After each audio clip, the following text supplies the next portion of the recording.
அஸ்ட்ரோசைன் channel வாயிலாக உலகெங்கும் வாழ்ந்து கொண்டிருக்கும் சகோதர சகோதரிகளுக்கு அன்பார்ந்த வணக்கங்கள் மற்றும் வாழ்த்துக்கள்.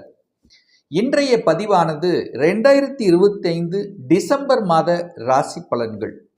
முதலில் இந்த டிசம்பர் மாதத்துக்குரிய கிரக நிலைகளை பார்க்கலாம். அதன்படி பார்க்கும் பொழுது சனி பகவான் வக்ர நிலையில் இருந்த சனி பகவான் இந்த மாதம் வக்ர நிவர்த்தியாகிவிட்டது. அதே சமயத்தில் குரு பகவான் வக்ரமாக மிதுனத்தில் அமரப்போகிறார். அதாவது அதிசாரமாக கடகத்தில் இருந்த குரு பகவான் இப்ப வக்ரமாக மீண்டும் மிதுனமனைக்கு. செவ்வாய் பகவான் பார்த்தீங்கன்னா இந்த மாதம் டிசம்பர் மாதம் 7ஆம் தேதி தனுசு மனைக்கு பயிற்சியாகிறார். அதே போல சூரிய பகவான் டிசம்பர் மாதம் 16ஆம் தேதி விருச்சிகத்திலிருந்து தனுசு மனைக்கும், சுக்கிர பகவான் பார்த்தீங்கன்னா டிசம்பர் மாதம் 20ஆம் தேதி என்று விருச்சிகத்திலிருந்து தனுசு மனைக்கு பயிற்சியாகிறது. இந்த மாத இறுதியில், அதாவது குறிப்பாக சொல்ல போனால் 29/12/2025 புதன் பகவான் தனுசுல. அப்போ தனுசு மனையில் 4 கிரகங்கள் அமர்ந்து கொண்டு குருவின் பார்வையில் இருக்கக்கூடிய ஒரு அற்புதமான ஒரு மாதம். ராகு பகவான் கும்பத்திலும் கேது பகவான் சிம்மத்திலும் இருக்க போகுது. ஸோ இந்த கிரக அமைப்புகளை வைத்துக்கொண்டு இந்த டிசம்பர் மாதம் என்ன மாதிரியான பலன்கள், சாதகம் என்ன, பாதகம் என்ன, எதை செய்யலாம், எதை செய்யக்கூடாது, என்ன மாதிரியான தெய்வ வழிபாடு உகந்தது என்பதை பற்றி இந்த பதிவில் நம்ம டீட்டெயிலாக பார்க்க போகிறோம். அதற்கு முன்னால் நம்முடைய சேனலை நீங்கள் ஃபர்ஸ்ட் டைம் பார்ப்பவர்கள் என்றால் மறக்காம சப்ஸ்கிரைப் பண்ணிக்கிங்க. கும்பராசி அன்பர்களே, இந்த டிசம்பர் மாதம் என்ன பலன் எப்படி இருக்கும்னு பார்க்கும் பொழுது, இந்த மாதம் கடந்த 3.5 மாதம், அதாவது ஒரு 137 நாட்களாக உங்கள் ராசிநாதன் வக்ர நிலையில் இருந்தார் அல்லவா, இந்த டிசம்பர் மாதம் வக்ர நிவர்த்தி அடைந்து விட்டார்.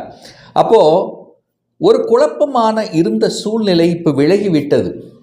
ஒரு கன்ஃபியூஷனாக இருந்து வந்த உங்கள் மனநிலை இப்போ தெளிவு கிடைக்க போகிறது. ஒரு நல்ல டிசிஷன் மேக்கிங் அப்படிங்கிறது இயல்பாகவே இந்த மாதம் இருக்கும். ஏன் இதை ஸ்ட்ராங்காக சொல்கிறேன்னா, குரு பகவானும் உங்கள் ராசியை பார்க்குறார். அதாவது குரு பகவான் அதிசாரமாக கடகமனையில் அமர்ந்திருந்தார் அல்லவா, இப்போ மீண்டும் மிதுனத்துக்கே வரப்போகிறார். எப்போ? டிசம்பர் மாதம் 5ஆம் தேதி.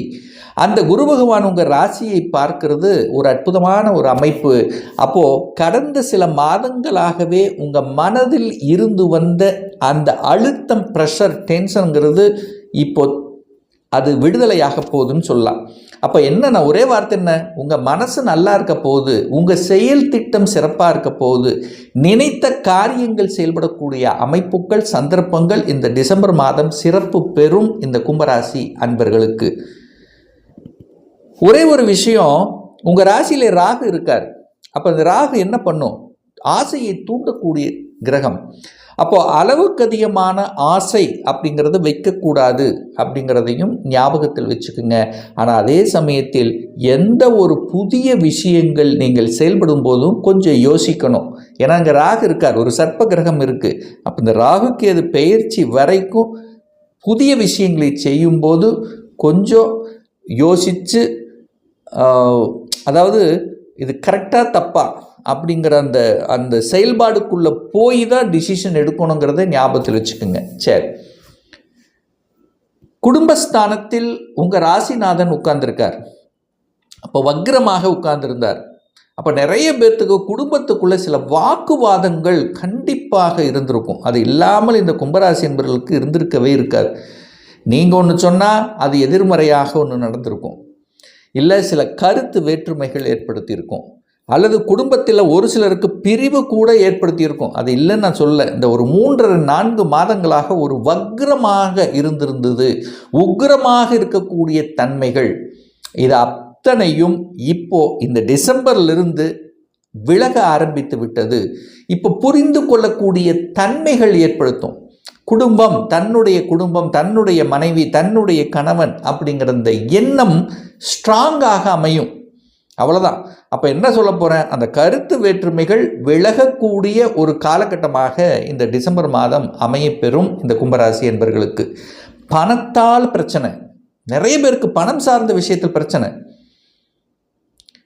சார் எப்படி சார் பிரச்சனைன்னு சொல்கிறீங்க அப்படின்னு நீங்கள் கேட்டிங்கன்னா, அந்த சனி அங்கே உட்கார்ந்துருக்கார். விரையாதிபதியாக இருக்கக்கூடிய சனி பகவான் போய் 2ஆம் இடத்துல உட்கார்ந்துருக்கார். பணம் விரயமாயிருக்கும். எங்கேயாவது பணத்தை கொடுத்துருந்தீங்கன்னா அது லாக் ஆகிருக்கும். அந்த பண விஷயத்தில் சில இடர்பாடுகளை கொடுக்கக்கூடிய காலகட்டமாக கடந்த ஒரு 4.5 மாதம் இருந்தது. இப்போ அது சரியாகக்கூடிய அமைப்பு. கொடுத்த பணம் திரும்பி வருவதற்கான சாத்தியக்கூறுகள் இந்த காலகட்டம் உண்டு. உங்கள் பேச்சை கேட்காதவங்க கூட இப்போ கேட்கக்கூடிய அமைப்பு உண்டு. இதுவரைக்கும் எதிர்மறையாக உங்கள் பேச்சுக்கு எதிர்மறையாக பேசிகிட்டு இருந்தவங்க கூட இப்போ பேசுகிறத கேட்பாங்க.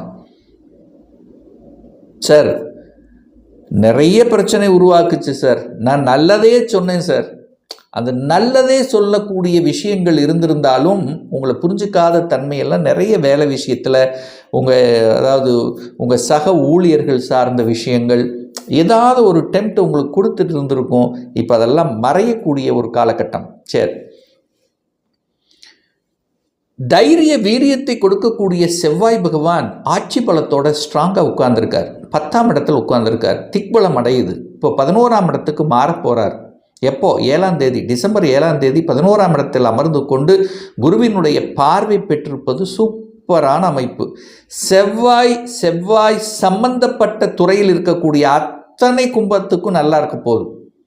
ஸோ என்ன செவ்வாய் சம்பந்தப்பட்ட, நிலம் சம்பந்தப்பட்ட, நிலம் சார்ந்த விஷயங்கள், விவசாயம் சம்பந்தப்பட்ட விஷயங்கள் அல்லது ரியல் எஸ்டேட் சார்ந்த விஷயங்கள், விற்பனை, அதை சம்பந்தப்பட்ட துறை, அதை சம்பந்தப்பட்ட தொழில் நடத்தி கொண்டிருப்பவர்கள், கட்டிடம் சம்பந்தப்பட்ட விஷயத்தில் இருக்கின்றவர்கள், சிகப்பு நிற பொருட்களை வைத்திருக்கக்கூடிய தன்மை, நிறைய பேர் கோர்ட்டு கேஸ், அதுக்கெல்லாம் ஒரு விடை கொடுக்கக்கூடிய ஒரு காலகட்டமாக கூட இந்த காலகட்டம் அமையும். விளையாட்டுத் துறையில் ஆர்வம் நிறைய பேருக்கு ஏற்படுத்தும். விளையாட்டுத் துறையில் என்ட்ரி ஆவதற்கான வாய்ப்புகள், சந்தர்ப்பங்கள் இந்த காலகட்டம் உண்டுன்னு தான் சொல்லுவேன். விற்பனை சார்ந்த விஷயங்கள், வீடு வாங்குவது, கட்டின வீட்டை வாங்குறது அல்லது வீடை வாங்கலாங்கிற எண்ண ஓட்டத்தை கொடுப்பது, வாகனத்தை வாங்குறது, இதெல்லாம் நல்லா இருக்கும். செவ்வாய் சுக்கிரன் இணைந்து குருவின் பார்வையில் இருக்க போகக்கூடிய ஒரு மாதம். சூப்பராக இருக்க போகுது. செவ்வாய் அதாவது முயற்சி ஸ்தானத்தின் அதிபதி, 10ஆம் அதிபதி 11ஆம் இடத்துல போய் அமர்வது கூடுதல் சிறப்பு. அடுத்து பாருங்க, புதன் 5க்குரியவன், பூர்வ புண்ணிய ஸ்தானத்தின் அதிபதியாக இருக்கக்கூடிய அந்த புதன் பகவான் 11ஆம் இடத்துல போய் அமரப்போகிறார் இந்த மாதத்தினுடைய இறுதியில். சுக்கிரன் பாருங்க, உங்களுக்கு யோகத்தை தரக்கூடிய சுக்கிரன், 4க்கும் 9க்குரிய சுக்கிரன் போய் 11ஆம் இடத்துல இருக்கார். அப்போ சூப்பரான ஒரு காலகட்டம் கும்பத்துக்குன்னு சொல்லுவேன். அதுவும் குறிப்பாக சொல்ல போனால் இந்த மாதத்தினுடைய இறுதியில் 16ஆம் தேதிக்கு அப்புறம், டிசம்பர் மாதம் 16க்கு அப்புறம் நல்லபடியாக இருக்கக்கூடிய கும்பத்துக்கு சூப்பரான ஒரு காலகட்டம் அப்படின்னு சொல்லலாம். 5ஆம் அதிபதி 11ஆம் இடத்துல குருவின் பார்வையில் இருக்கிறது சூப்பர். நல்ல புத்திசாலித்தனத்து, நல்ல அறிவை தரும். 8க்குரியவன் 11, திடீர் அதிர்ஷ்ட வாய்ப்புகள் தேடி வரும். ஸோ 8, 11, 8ஆம் அதிபதி 11ஆம் இடத்துக்கு போகிறார். வழியை கொடுத்து கொண்டிருந்த விஷயங்கள் இப்போ லாபகரமாக மாறப்போகுதுன்னு அர்த்தம். அப்போ 8, 11 திடீர் அதிர்ஷ்டம், திடீர் வேலை வாய்ப்புகள், வேலை இல்லாதவர்களுக்கு வேலை கிடைக்கக்கூடிய அமைப்பு, ஒரு சிலருக்கு ப்ரொமோஷன் கிடைக்கக்கூடிய வாய்ப்புகள், சந்தர்ப்பங்கள், இதெல்லாம் நல்லா இருக்கும். நிறைய பேர்த்துக்கு திருமணம், சுப காரியங்கள் செய்யக்கூடிய அமைப்புகள் பக்காவாக இருக்க போகுது. 7க்குரியவன் 11ஆம் இடத்துல போய் லாபஸ்தானத்தில் குருவின் வீட்டில் அமர்ந்து கொண்டு குருவினுடைய பார்வை பெற்றிருக்கக்கூடிய ஒரு அற்புதமான ஒரு காலகட்டம் இந்த டிசம்பர் மாதம். நிறைய கும்பராசி என்பர்களுக்கு இந்த ராகுக்கேது இருந்து சில தடைகள், பிரச்சனைகள், திருமணத்தில் தடை, திருமணம் ஆனவங்களுக்கு சில தொந்தரவுகள், திருமணமே நடக்க மாட்டேங்குது, எத்தனையோ வரன்களை பார்த்தோம், அவங்களுக்கெல்லாம் டக்குன்னு நடக்கக்கூடிய ஒரு காலகட்டம். திருமணம் அமைந்து விடும். அதனால் மகிழ்ச்சியும் சந்தோஷம் கொடுக்கக்கூடிய அமைப்பு இந்த கும்பத்துக்கு உண்டுன்னு சொல்லுவேன். ஏன்னா கடந்த 2.5 வருஷமாக சொல்ல வேண்டியதில்லை, எத்தனையோ பிரச்சனைகள் எல்லாம் தாண்டி வெளியில் வந்தாச்சு. இனி கும்பத்துக்கு ஏறுமுகம்தான், இறங்குமுகம் என்பது நிச்சயமாக இல்லவே இல்லை. பாக்யாதிபதி 11ஆம் இடத்துல யோசிச்சு பாருங்க. யோகத்தை தர பாக்கியத்தை கொடுக்கக்கூடியவன் 11ஆம் இடத்தில் குருவின் பார்வை. அப்போ சுக்கிரனும் குருவும் கனெக்ட் ஆகுது. தனத்தில் பிரச்சனை இல்லை, பொருளாதாரத்துக்கு பிரச்சனை இல்லை. இந்த மாதம் ஏதோ ஒரு வகையில் போன மாதத்தை கம்பேர் பண்ணும்போது இந்த மாதம் 4 காசு சேர்த்தி வரக்கூடிய அமைப்பு தான் இருக்குது. வியாபாரத்தில் அல்லது தொழிலில் இந்த மாதம் குறைவதற்கான வாய்ப்புகள் இல்லவே இல்லை. அப்போ பொருளாதாரத்தில் வளர்ச்சி, பொருளாதாரத்தில் ஏற்றங்கள், புதிய ஒப்பந்தங்கள், கடல் கடந்து செல்லக்கூடிய அமைப்புகள், வெளிநாட்டு தொடர்புகளை கொடுக்கக்கூடிய அமைப்புகள், வெளிநாட்டின் மூலமாக அனுகூலங்கள், ஆதாயங்கள், அந்நிய மொழி பேசுபவர்கள் மூலமாக சில நல்லவைகள் நடக்கக்கூடிய அமைப்பு, நல்ல நண்பர்கள் கிடைக்கக்கூடிய வாய்ப்புகள், சந்தர்ப்பங்கள் இந்த காலகட்டம் உண்டு.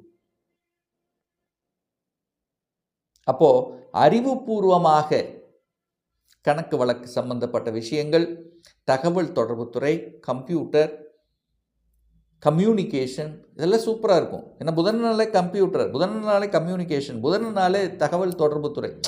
ஸோ இந்த மாதிரி புத்தி அறிவை வைத்து செய்யக்கூடிய தொழில்கள், கல்வி நிறுவனங்கள் நடத்தி கொண்டிருக்க கும்பராசி என்பவர்கள் கடந்த 2 வருஷமாக ஒரு வகையில் ஒரு அழுத்தம் பிரஷரோடு இருந்தவங்க இப்போ அப்படியே ரிலீஸ் ஆயிரும். ஸோ அதுவும் நல்லா இருக்கக்கூடிய அமைப்புகள், சந்தர்ப்பங்களை உருவாக்கும்.